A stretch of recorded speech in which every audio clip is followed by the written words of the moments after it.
৩,০০০-এর বেশি কবর খনন করা কিশোরগঞ্জ জেলার ইটনা উপজেলার জয়সিদ্ধি ইউনিয়নের আলগাপাড়া গ্রামের বাসিন্দা মনু মিয়া অসুস্থ হয়ে হাসপাতালে ভর্তি রয়েছেন। মুমূর্ষু অবস্থায় রাজধানীর একটি বেসরকারি হাসপাতালে চিকিৎসা চলছে নিঃসন্তান মানুষটির। এদিকে বৃহস্পতিবার মনু মিয়ার ঘোড়াটিকে হত্যা করে ফেলে গেছে দুর্বৃত্তরা। প্রতিবেশীরা বলছেন, অনেকদিন আগে বাজারের দোকান বিক্রি করে এই ঘোড়াটি কিনেছিলেন মনু।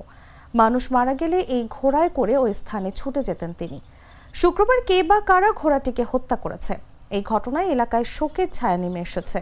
তদন্ত করে সুষ্ঠু বিচারের দাবি জানান তারা। এ বিষয়ে জয়সিদ্ধি ইউনিয়ন পরিষদের প্যানেল চেয়ারম্যান বাহাউদ্দিন জানান, মনু মিয়ার ঘোড়াটিকে যারা হত্যা করেছে তাদেরকে আইনের মাধ্যমে বিচারের সম্মুখীন করা হবে। মিঠামইন থানায় একটি মামলা দায়েরের প্রস্তুতি চলছে। যারা এই হত্যাকাণ্ডের সঙ্গে জড়িত তাদের বিচার ও ঘোড়ার ক্ষতিপূরণের দাবি জানান তিনি। তদন্ত চলছে উল্লেখ করে মিঠামইন থানার ভারপ্রাপ্ত কর্মকর্তা আলমগীর কবির জানান, দোষীদের বিরুদ্ধে কঠোর ব্যবস্থা নেওয়া হবে।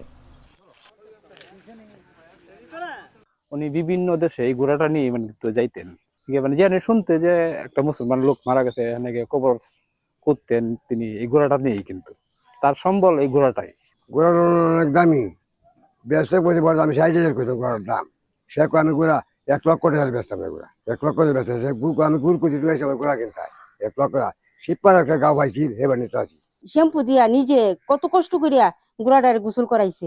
তার মায়ের কবর দেখেই সে শুরু করেছে যে আমার মাকে যারা কবর দিয়েছে, আমিও এখন থেকে বিনা পারিশ্রমিকে আমি কবর খুঁজে যাব।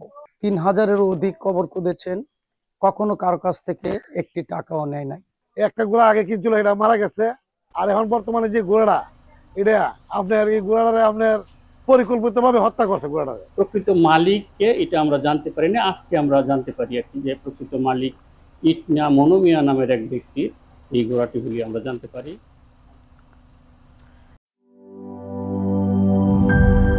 টাইলক্স, যার অ্যান্টিব্যাকটেরিয়াল এজেন্ট টয়লেটের কোনায় কোনায় পৌঁছে 99% জীবাণু ধ্বংস করে। টাইলক্স টয়লেট ক্লিনার, ক্লিন মানেই টাইলক্স।